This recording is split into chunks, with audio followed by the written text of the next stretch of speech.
మేనన్ను గెలిపించడంలో ఉపయోగించిన తెలివిలో సగభాగం చైనా విషయంలో చూపించి ఉంటే ఈనాడు చైనా మన సరిహద్దుల్లో రక్తాక్షరాలు లిఖించి ఉండేది కాదు. మీనన్ ఒక మానసిక రోగి, డ్రగ్ అడిక్ట్, అనేక మహిళలతో అక్రమ సంబంధాలు ఉన్న వ్యక్తి, సెక్స్ మానసిక రోగి. ఆ వీకే కృష్ణ మీనన్ నెహ్రూకు జిగిరి దోస్త్. మీనన్ లండన్ లో కూర్చొని సోవియట్ రష్యా కోసం గూఢచర్యం చేసేవాడు. యునైటెడ్ నేషన్స్ లో భారతీయ ప్రతినిధి మండలికి అధ్యక్షుడిగా నియమించాడు. నెహ్రూ అక్కడితో ఆగి ఉన్న బాగుండేది. మీనన్ పై దేశం మొత్తం వ్యతిరేకతను వ్యక్తపరిచింది. కానీ నెహ్రూ మొండిగా పట్టుపట్టి మీనన్ను కాపాడుతూనే ఉన్నాడు. సరిగ్గా యుద్ధం మొదలయ్యే 2 రోజుల ముందు తనకు గుండె నొప్పిగా ఉందని నాటకం ఆడి అతను సైన్యాన్ని సరిహద్దుల్లో వదిలి నేరుగా ఢిల్లీ వచ్చేశాడు. బొంబాయిలో మీనన్ ఓడిపోవడం ఖాయమైంది. కానీ నెహ్రూ ఎత్తుగడ మొత్తం ఆటను మార్చివేసింది. నెహ్రూ ఒక హీరోను ఉపయోగించుకొని ఒక విలన్ను గెలిపించి తనను ప్రధానిని చేయడానికి సహకరించిన కృపలాలిని ఓడించాడు. ఇక ఆ ఇద్దరి మధ్య ఎటువంటి సంబంధాలు ఉండేవో నేను చెప్పక్కర్లేదు, మీరు ఊహించుకోవచ్చు.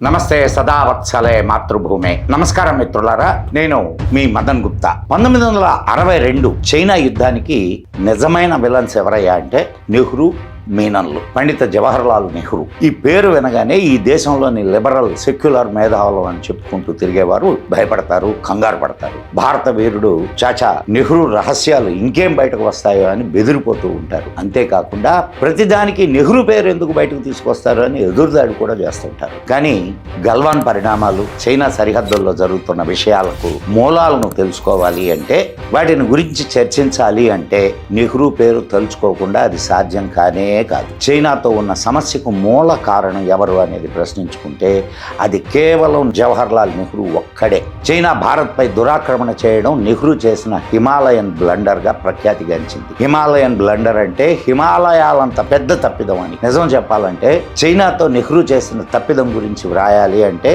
5000 పేజీల పుస్తకం తయారవుతుంది. కొన్ని వేల గంటల వీడియోలు తయారవుతాయి. కాబట్టి ఈ విషయాన్ని చాలా క్లుప్తంగా మీకు అందించడానికి ప్రయత్నం చేస్తాను. ఇప్పుడు నెహ్రూ అత్యంత సన్నిహిత స్నేహితుని వలన భారతదేశానికి ఎంత హాని జరిగిందో చూద్దాం. నెహ్రూ ప్రియమిత్రుడి పేరు వీకే కృష్ణ మీనన్. 1962 యుద్ధ సమయంలో ఈ మహానుభావుడు భారతదేశ రక్షణ మంత్రి. మీ అందరికీ తెలిసే ఉంటుంది, వీకే మీనన్ దేశ రక్షణ మంత్రిగా భారతదేశాన్ని రక్షించాల్సింది పోయి భారతదేశపు ఓటమికి తన వంతు పాత్ర పోషించాడు. వీకే మీనన్ రక్షా మంత్రి పదవికి అస్సలు అర్హుడు కాదనే విషయం ఆనాటి నాయకులందరికీ తెలుసు. ఒకవేళ అతని విషయం తెలియక రక్షా మంత్రిగా నియమించినా కూడా తెలిసిన వెంటనే అతన్ని పీకి వారేస్తారు. అటువంటి పనికి మాలిన వాడిని రక్షామంత్రిగా ఉంచుకొని చివరి వరకు అతనికి మద్దతు ఇచ్చిన మహానుభావుడు మన మొదటి ప్రధాని జవహర్లాల్ నెహ్రూ. అత్యంత ఆప్తుడైన వీకే మీనన్ ఎన్ని తప్పులు చేసినా నెహ్రూ చూసి చూడనట్లు ఉండిపోయేవాడు. ఈ నెహ్రూ మీనన్ల మిత్రత వలన దేశం ఎంత పెద్ద మూల్యం చెల్లించుకోవాల్సి వచ్చిందో ఈ రోజు మీకు చెప్పడానికి ప్రయత్నం చేస్తాను. నెహ్రూ మాట ఎత్తగానే సెక్యులర్ గ్యాంగ్ మన పైన ఎన్నో ప్రశ్నలతో దాడి చేస్తారు. ఈ రోజు మనం వారు నోరు ఎత్తడానికి వీలు లేకుండా ఆనాటి రచయితలు రాసిన పుస్తకాల నుండే నిజాలను మీకు చెబుతాను. ఈ రచయితల పేరెత్తగానే ఇక సెక్యులర్ గ్యాంగుల నోర్లు మూతపడిపోతాయి. మరి అపూర్వ మిత్రులు నెహ్రూ మీనన్ల మిత్రత్వ కథను తెలుసుకుందాం. 1930 దశకంలో నెహ్రూకు లండన్లో మీనన్తో పరిచయం ఏర్పడింది. మీనన్ వామపక్ష భావజాలానికి సంబంధించినటువంటి వ్యక్తి. నెహ్రూ కూడా వామపక్ష భావజాలం వైపు మొగ్గు చూపేవాడు. ఇద్దరు కామ్రేడ్లు అయ్యారు. నెహ్రూ రాసిన పుస్తకాలను మీనన్ లండన్లో అచ్చు వేయించేవాడు. అంతేకాకుండా ద యూనిటీ ఆఫ్ ఇండియా అనే నెహ్రూ పుస్తకానికి ముందు మాట మీనన్నే రాశాడు. నెహ్రూ పుస్తకాలపై వచ్చే రాయల్టీ లెక్కలన్నీ కూడా మీనన్నే చూసేవాడు. నెహ్రూ కూడా మీనన్ రుణం ఉంచుకోకుండా స్వాతంత్ర్యం వచ్చిన వెంటనే నెహ్రూ మీనన్ను బ్రిటన్లోని భారత రాయబార కార్యాలయానికి హై కమిషనర్గా నియమించాడు. ఆ సమయంలోనే ఖుష్వంత్ సింగ్ కూడా భారత రాయబార కార్యాలయంలో మీనన్తో పాటుగా పనిచేస్తూ ఉండేవాడు. ఖుష్వంత్ సింగ్ తన పుస్తకం సచ్ ప్యార్ ఔర్ థోడీ సి షరారత్, ఈ పుస్తకంలో మీనన్ గురించి ఏం రాశాడో చెప్పే ముందు ఖుష్వంత్ సింగ్ గాంధీ పరివారానికి అత్యంత సన్నిహిత స్నేహితుడుగా చెబుతారు. 1975 నుండి 1980 వరకు ప్రపంచం మొత్తం ఇందిరాగాంధీకి వ్యతిరేకమైన సమయంలో కూడా ఖుష్వంత్ సింగ్ ఇందిరాగాంధీ వైపే నిలిచి ఉన్నాడు. అందుకు బదులుగా ఇందిరాగాంధీ ఆయనను రాజ్యసభ సభ్యుడిగా నియమించింది మరియు పద్మ పురస్కారంతో గౌరవించింది. ఖుష్వంత్ సింగ్ తన పుస్తకంలో 125వ పేజీలో మేనన్ గురించి ఏం రాశాడో చూద్దాం. మేనన్ ఒక నిరాశాపరుడైన బారిస్టర్. పండిత్ నెహ్రూ బ్రిటన్ వచ్చినప్పుడల్లా మేనన్ ఆయన సేవలోనే ఉండేవాడు. ఆయన తన అధికారాన్ని తన సంస్థ అయిన ఇండియా లీగ్ ప్రయోజనాల కోసమే ఉపయోగించేవాడు. దీనికోసం ఆయన అనేక మంది తన ఆంగ్లేయ మిత్రుల నుండి డబ్బు కూడా తీసుకుని దానికి బదులుగా భారత్కు ఆయుధాల అమ్మకాన్ని గుత్తకిప్పించేవాడు. మేనన్ సహజంగా తప్పుడు మనిషి. అతని కళ్ళెప్పుడు ఆడవాళ్లపైనే ఉండేవి. భారత హైకమిషన్లోని అనేక మంది మహిళలతో మేనన్కు అక్రమ సంబంధాలు కూడా ఉండేవి. సచ్ ప్యార్ ఔర్ తోడీసి షరారత్ ఈ పుస్తకం నుండి. రచయిత ఖుష్వంత్ సింగ్. ఖుష్వంత్ సింగ్ మేనన్పై అనవసరంగా ఏ ఆరోపణలు చేయలేదు. నిజానికి స్వాతంత్ర్యానంతరం జరిగిన మొదటి స్కామ్ జీప్ స్కామ్. ఈ స్కామ్ కూడా మేనన్ పుణ్యమే. ఈ స్కామ్ లో భారతీయ సైన్యం కోసం 200 పాత జీబులు కొన్నారు. దీనిలో చాలా అవకతవకలు జరిగాయి. మేనన్ చెప్పడం వలననే నెహ్రూ ఈ జీబులు కొనడానికి ఒత్తిడి తెచ్చాడు అనే ఆరోపణలు ఉన్నాయి. ఈ స్కామ్ ను మొట్టమొదటగా బయటపెట్టింది నెహ్రూ అల్లుడు ఇందిరాగాంధీ భర్త ఫిరోజ్ ఖాన్. ఈ స్కామ్ నిజానిజాలు తేల్చడానికి అయ్యంగార్ కమిటీ నియమించారు. అయ్యంగార్ కమిటీ ఇచ్చిన రిపోర్టును 1955లో నెహ్రూ ప్రభుత్వం శాశ్వతంగా తొక్కివేసింది. ఆనాడు దోషులు శిక్షించబడి ఉంటే ఈరోజు ఇన్ని అవినీతి కార్యకలాపాలు జరిగాయి కాదు. మేనన్పై అవినీతి ఆరోపణలే కాకుండా సెక్స్ స్కాండల్స్, డ్రగ్ స్కాండల్స్ ఆరోపణలు కూడా ఉన్నాయి. ఈ విషయం నేను చెప్తున్నది కాదు. నెహ్రూకు 20 సంవత్సరాలు సెక్రటరీగా పనిచేసిన మథాయ్ రాశాడు. మేనన్ తనను తాను మత్తుమందులకు బానిసం చేసుకున్నాడు. అతను సెక్స్ స్కాండల్లో ఇరుక్కుని ఉన్నాడు. అక్టోబర్ 1951లో నెహ్రూ నన్ను లండన్కు వెళ్ళి మేనన్ గురించి ఎంక్వైరీ చేయమన్నాడు. నేను అక్కడకు చేరుకునే సమయానికి మేనన్ తన కార్యాలయంలో డ్రగ్స్ ఓవర్ డోస్లో ఉన్నాడు. అతడు కళ్ళు కూడా తెరవలేని పరిస్థితుల్లో ఉన్నాడు. నెహ్రూ పంపిన అత్యవసరమైన లేఖను కూడా తెరచి చూడలేదు. అది అతని టేబుల్ పైనే పడి ఉంది. మేనన్ ఒక మానసిక రోగి, అతను దాదాపు పిచ్చివాడు అని మేనన్కి పరిచయం ఉన్న డాక్టర్ హాండు అనే అతను నాకు చెప్పాడు. నెహ్రూ ఇటువంటి వాడికి ఇంత పెద్ద పదవి ఎందుకు కట్టబెట్టాడు అని నేను ఆశ్చర్యపోయాను. తరువాత నేను మేనన్ ట్రీట్మెంట్ ఇస్తున్నటువంటి బ్రిటిష్ డాక్టర్ను కలిస్తే, మేనన్కు షాక్ ట్రీట్మెంట్ ఇస్తున్నాము, ఆయనకు పర్సిక్యూషన్ మేనియా అనే జబ్బు ఉంది. మేనన్ ఒక మానసిక వ్యభిచారి మరియు చాలా ఎక్కువ సెక్స్లో పాల్గొంటూ ఉంటాడు. లండన్ నుండి తిరిగి వచ్చిన తరువాత నేను ప్రధానిని కలిసి అన్ని విషయాలు చెప్పి ఆయనను వెంటనే పదవి నుండి తొలగించమని సలహా ఇచ్చాను. దానికి నెహ్రూ 1952 సాధారణ ఎన్నికల తర్వాత కొత్త ప్రభుత్వంలో మేనన్ను తీసుకుంటాము అని చెప్పి మేనన్ను భారత్ పిలిపిద్దాము. ఇది నేను చేసిన తప్పిదమే. నేను 1 సంవత్సరం ముందే అతనిపై చర్య తీసుకుని ఉండవలసింది అని నెహ్రూ అన్నాడు. కానీ నిజానికి నెహ్రూ మేనన్పై ఎప్పుడూ ఎటువంటి చర్య తీసుకోలేదు. మేనన్ లండన్లో కూర్చొని సోవియట్ రష్యా కోసం గూఢచర్యం చేసేవాడు. ఆ విషయం బ్రిటన్ ప్రధాని అట్లీకి తెలిసింది. ఆ విషయం అట్లీ నెహ్రూకు కూడా చెప్పాడు. నెహ్రూ మేనన్కు సంబంధించి చాలా సిగ్గుపడ్డాడు. నెహ్రూకు ఈ విషయం వలన, ఆయన అలీనోద్యమం వలన వచ్చిన ఆయన కీర్తికి చాలా పెద్ద దెబ్బ తగిలింది. ఇంత జరిగిన తరువాత కూడా నెహ్రూ మేనన్ స్నేహాన్ని వదులుకోలేదు. నెహ్రూ మేనన్ను అక్కడి నుండి తీసివేసి యునైటెడ్ నేషన్స్లో భారతీయ ప్రతినిధి మండలికి అధ్యక్షుడిగా నియమించాడు. నెహ్రూ అక్కడితో ఆగి ఉన్నా బాగుండేది. నెహ్రూ 1957లో మేనన్ను దేశ రక్షణ శాఖ మంత్రిగా నియమించాడు. రక్షణ మంత్రిత్వ శాఖ తన చేతుల్లోకి రాగానే మేనన్ తన నిజస్వరూపాన్ని చూపించడం మొదలుపెట్టాడు. సైనిక అధికారులకు తన ఇష్టం వచ్చినట్టు పోస్టింగులు ఇచ్చేవాడు. అర్హత ఉన్న అధికారులను నిర్లక్ష్యం చేసేవాడు. పనికిరాని అధికారులందరికీ పెద్ద పెద్ద పదవులు ఇచ్చి కూర్చున్నాడు. ఇటువంటి అధికారుల్లో బిఎం కౌల్ ఒకడు. అతడు దేశ ప్రధానమంత్రి జవహర్లాల్ నెహ్రూకు వరుసకు తమ్ముడవుతాడు. ఈ విషయమై ఆనాటి సైన్యాధ్యక్షుడు జనరల్ తమ్మయ్యకు మేనన్కు మధ్య వివాదం చెలరేగింది. ఈ విషయాన్ని రామచంద్ర గుహ రాసినటువంటి భారత్ గాంధీ కే బాద్లో సవిస్తరంగా వివరించాడు. రామచంద్ర గుహ తనను తాను సెక్యులర్గా ప్రకటించుకున్నాడు. ఈయన ఆర్ఎస్ఎస్కు ప్రబల విరోధి. ఆయన తనను తాను నెహ్రూవాదిని చెప్పుకుంటాడు. రామచంద్ర గుహ తన పుస్తకంలోని 84వ పేజీలో ఏం రాశాడో చూడండి. ఆగస్టు 1959లో జనరల్ తిమ్మయ్య మీనన్ల మధ్య lieutenant general BM Kaul posting గురించి విషయం రచ్చకెక్కింది. కౌల్ను 12 మంది సైనికాధికారులపై అధికారిగా నియమించే పోస్టింగ్ ఆర్డర్ ఇవ్వబోతున్నారు. కౌల్ మీనన్ను బాగా ప్రభావితం చేశాడు. కౌల్కు నెహ్రూ గురించి కూడా బాగా తెలుసు. ఈ విషయంలో కౌల్ బాగా డాంబికాలు పోయేవాడు. జనరల్ తిమ్మయ్యకు తెలుసు కౌల్కు యుద్ధానుభవం లేదు అని. ఆయన తన కెరీర్ అంతా ఆర్మీ సర్వీసెస్ కోర్లోనే గడిపాడు.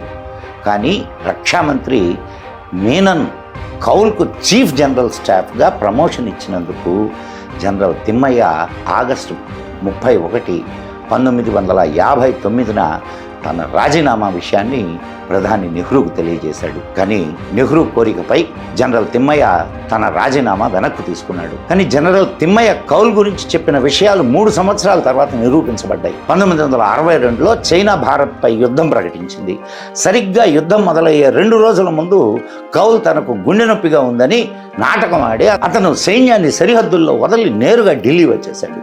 ఈ కారణంగానే అరుణాచల్ ప్రదేశ్లోని తవాంగ్ను కేవలం 5 రోజుల్లోనే చైనా సైన్యం ఆక్రమించుకుంది. తరువాత కౌల్ చేత రాజీనామా చేయించబడింది. మరోవైపు భారతీయ సైన్యం పరిస్థితి కూడా చాలా దయనీయంగా ఉండింది. వాళ్ళ దగ్గర మొదటి ప్రపంచ యుద్ధం నాటి ఆయుధాలు ఉండేవి. సైన్యం మానసిక స్థితి కూడా బాగా దిగజారిపోయింది. అయినా రక్షణ శాఖ మంత్రి మీనన్ దృష్టి అంతా సైన్యంలో రాజకీయాలు చేయడం, సోవియట్ రష్యా ప్రాపకానికి పాకులాడడంపై ఉండేది. కానీ 1962 యుద్ధంలో సోవియట్ రష్యాతో స్నేహం అసలు పనికి రాలేదు. భారత్ మా స్నేహితుడు కానీ చైనా మా సోదరుడు అని రష్యా తెగేసి చెప్పింది. అంతేకాకుండా యుద్ధ సమయంలో రష్యా భారతదేశానికి ఆయుధాల సప్లై కూడా ఆపివేసింది. కేవలం 1962 యుద్ధం తరువాతనే మీనన్ విషయం బయటపడలేదు. అంతకు ముందు కూడా 1960లో మీనన్పై దేశం మొత్తం వ్యతిరేకతను వ్యక్తపరిచింది. కాంగ్రెస్లో కూడా అనేక మంది అతన్ని వ్యతిరేకించారు. రామచంద్ర గుహ రాసిన ఈ పుస్తకంలోని 386వ పేజీలో ఏం రాశాడంటే, కాంగ్రెస్ పార్టీలోని అనేక మంది నాయకులు రక్షణ మంత్రి మీనన్ రాజీనామా చేయాలి అని అడిగారు. మీనన్ను రక్షణ మంత్రి పదవి నుండి తప్పించకపోతే కనీసం ఆయన విభాగాన్నన్నా మార్చండి అని గృహమంత్రి గోవింద వల్లభ్ పంత్ కూడా నెహ్రూకు సలహా ఇచ్చాడు. నాటి ప్రఖ్యాత పాత్రికేయుడు, రాజ్యసభ సభ్యుడు బి శివరావు కూడా నెహ్రూకు లేఖ వ్రాస్తూ, మీనన్ను మంత్రి మండలిలోనే కొనసాగించాలనే మీ మొండి పట్టుదల నాకు చాలా కష్టం కలిగిస్తుంది. భారత్ కమ్యూనిస్టు దేశం అయిన చైనా వలన చాలా అపాయాన్ని ఎదుర్కొంటూ ఉంది. మీనన్ స్వయంగా కమ్యూనిస్ట్ అనే సంగతి మీకు తెలుసు కదా. మీనన్ను పదవి నుండి తప్పించడం మీకు కష్టమే కావచ్చని నాకు తెలుసు.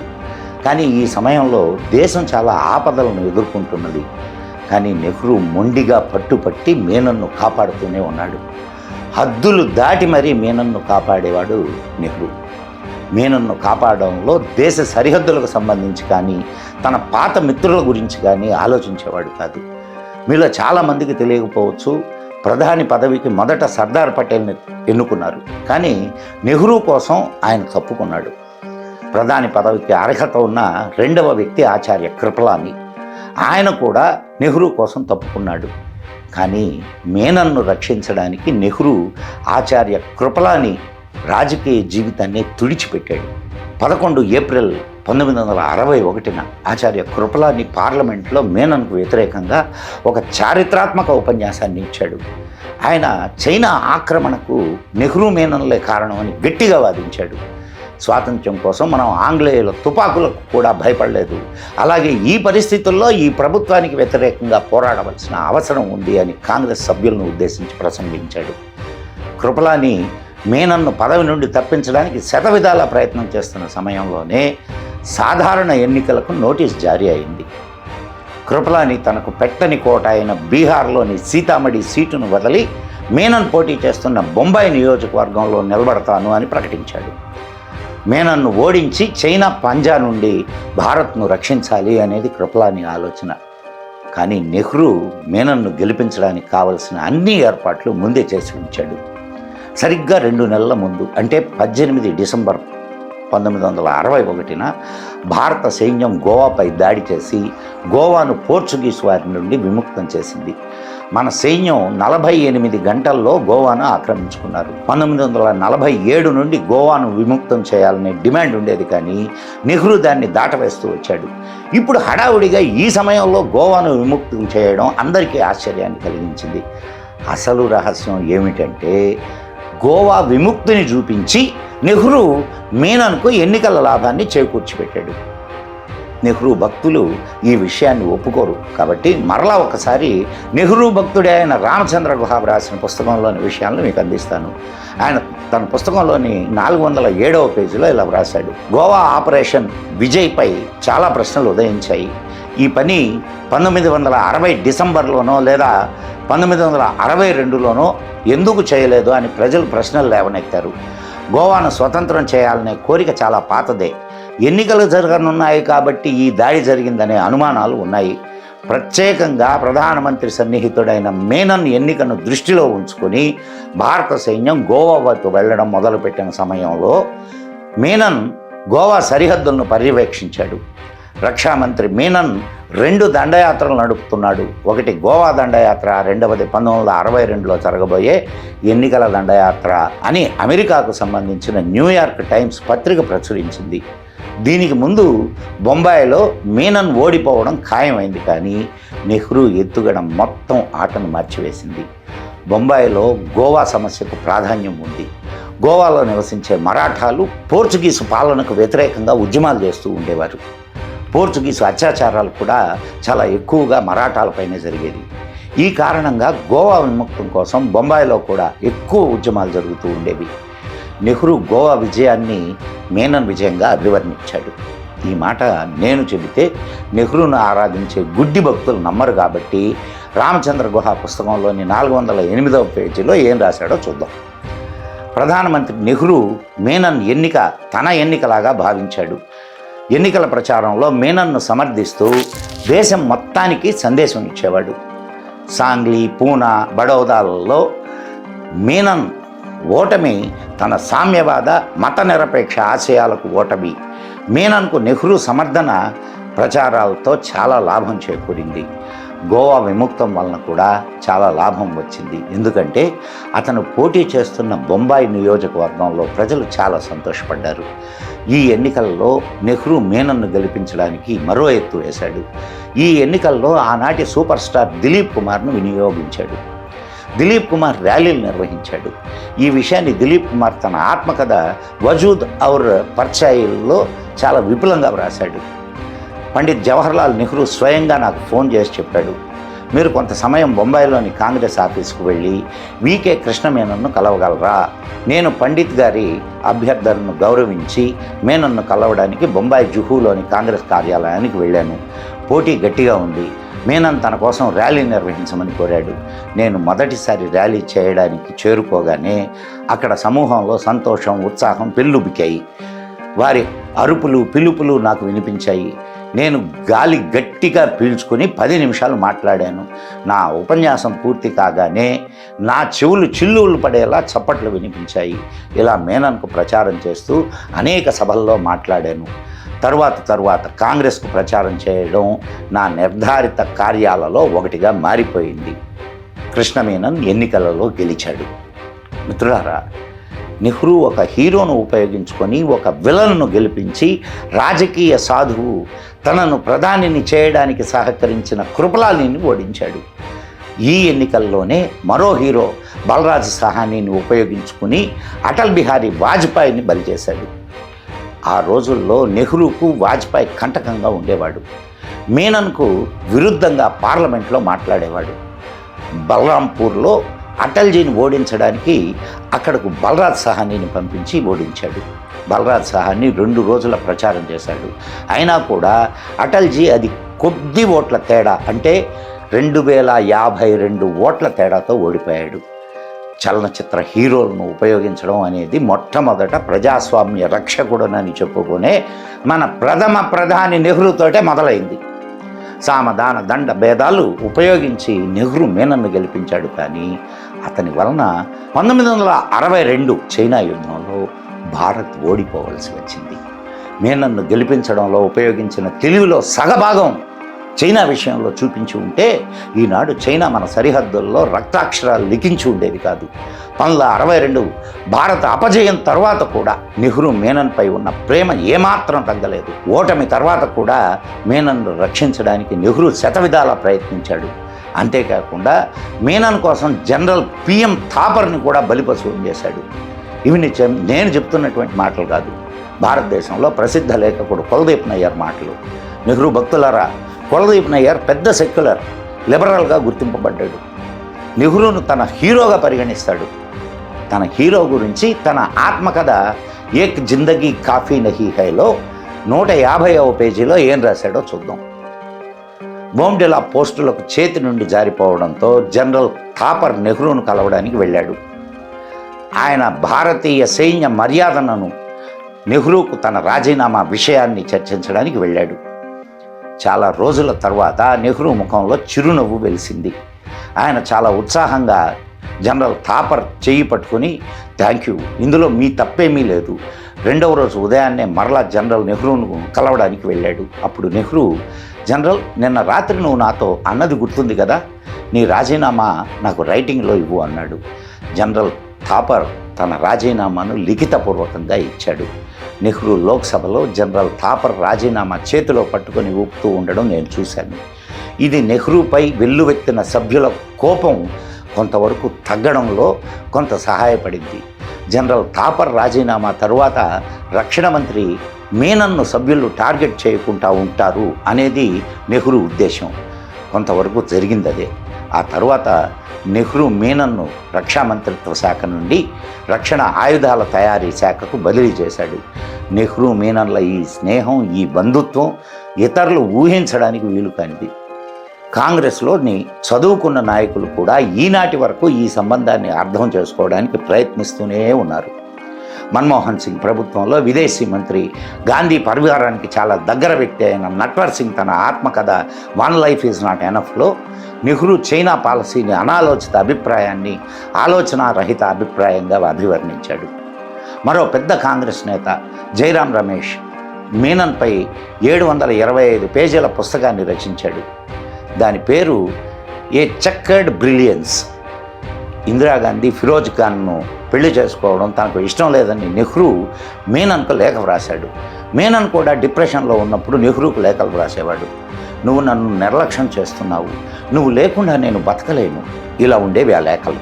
ఇంకా ఆశ్చర్యకరమైన విషయం ఏమిటంటే ఇందిరాగాంధీకి కూడా వీరి స్నేహం నచ్చేది కాదు. ఆమె ఆనాటి రాష్ట్రపతి రాధాకృష్ణన్తో కూడా మేనన్ నుండి నెహ్రూను రక్షించమని కోరింది అని జైరాం రమేష్ తన పుస్తకంలో రాశాడు. ఇక ఆ ఇద్దరి మధ్య ఎటువంటి సంబంధాలు ఉండేవో నేను చెప్పక్కర్లేదు, మీరు ఊహించుకోవచ్చు. ఇందిరాగాంధీ రాష్ట్రపతి రాజేంద్ర ప్రసాద్ వద్దకు వెళ్ళి, నా తండ్రిని కృష్ణ మేనన్ నుండి కాపాడండి, ఆయన మేనన్ రాజీనామా తీసుకోవడానికి సిద్ధంగా లేడు, గత 7 రోజులుగా రాజీనామాను తన జేబులో పెట్టుకొని తిరుగుతున్నాడు, భారతదేశంలో ప్రధానమంత్రి సూచన లేదా సిఫార్సులపైనే రాష్ట్రపతి ఏదైనా మంత్రి రాజీనామాను స్వీకరిస్తాడు, కానీ రాష్ట్రపతి ప్రధానమంత్రితో తన మంత్రి రాజీనామాను స్వీకరించమని చెప్పడం భారత చరిత్రలో మొట్టమొదటిసారి మేనన్ విషయంలోనే జరిగింది. ఆలోచించండి. డ్రగ్ అడిక్ట్, అనేక మహిళలతో అక్రమ సంబంధాలు ఉన్న వ్యక్తి, సెక్స్ మానసిక రోగి, ఏ పిచ్చివాడైతే కరెంటు షాకులు ఇస్తూ ఉండినారో, ఎవరిపైన మొట్టమొదటి స్కామ్ ఆరోపణలు ఉన్నాయో, లండన్లో సోవియట్ రష్యా తరఫున గూఢచర్యం చేసి భారత ఖ్యాతికి మచ్చ తెచ్చాడో, యునైటెడ్ నేషన్స్లో వామపక్ష దేశాల గురించి లాబీయింగ్ చేస్తున్నవాడు, భారతీయ సైన్యంలో భేదాలు సృష్టించినవాడో, భారతీయ సైన్యంలో చిచ్చు పెట్టడానికి ప్రయత్నించాడో, ఎవరి వల్ల అయితే భారతదేశం చైనాతో యుద్ధంలో ఓడిపోయిందో, ఎవరి వల్ల అయితే ఈనాటికి చైనా సైన్యం సరిహద్దులలో భారతీయుల రక్తం కళ్ళ చూస్తూ ఉందో, ఆ వికే కృష్ణ మేనన్ నెహ్రూకు జిగిరి దోస్త్, అత్యంత ప్రియమిత్రుడు, బెస్ట్ ఫ్రెండ్ ఎందుకయ్యాడో దీనిపై భారతదేశంలో పరిశోధనలు జరగవలసిన అవసరం ఉంది. అత్యంత దయనీయమైన విషయం ఏమిటంటే ఢిల్లీలో ఒక రోడ్డు పేరు కృష్ణ మేనన్ రోడ్డు. ఈ వీడియో తయారు చేయడానికి నేను ఖుష్వంత్ సింగ్, ఎంఓ మథాయ్, నట్వర్ సింగ్, రామచంద్ర గుహ, కులదీప్ నయ్యర్, జయరామ్ రమేష్లు మొదలైన వారి పుస్తకాలు చూసి తయారు చేయడం జరిగింది. వీరందరూ సెక్యులర్, లిబరల్, నెహ్రూవాదులుగా చెప్పబడేవారు. భారతదేశ చరిత్రలో మరుగుపడిన మనకు చెప్పని అనేక విషయాలు, సంఘటనలు ఇలా మీ ముందుకు తెస్తూనే ఉంటాను. మిత్రులారా, ఈ వీడియో మీకు నచ్చినట్లయితే మన మదన్ గుప్తా ఛానల్ను వెంటనే సబ్స్క్రైబ్ చేయండి. ఇప్పటి వరకు సబ్స్క్రైబ్ చేయకపోతే లైక్ చేయండి, షేర్ చేయండి, బెల్ ఐకాన్ నొక్కండి. మా వీడియోలు విడుదలైనప్పుడల్లా మీకు సమాచారం వస్తుంది. మీ మిత్రులకు కూడా మన మదన్ గుప్తా ఛానల్ను పరిచయం చేయండి. మిత్రులారా, మాకు మీరెవరైనా ఆర్థిక సహాయం అందించదలుచుకుంటే అకౌంట్ నంబర్ ఈ వీడియోలో ఇవ్వబడింది అండ్ క్యూఆర్ కోడ్ కూడా ఇవ్వబడింది. స్కాన్ చేసి మీ సహాయధన రాశిని మాకు అందించవచ్చు. మరో మంచి వీడియోతో మీ ముందుకు వస్తాను. అప్పటి వరకు సెలవు. మరి జై హింద్, జై మా భారతి. నమస్కారం మిత్రులారా, మీ మదన్ గుప్తా.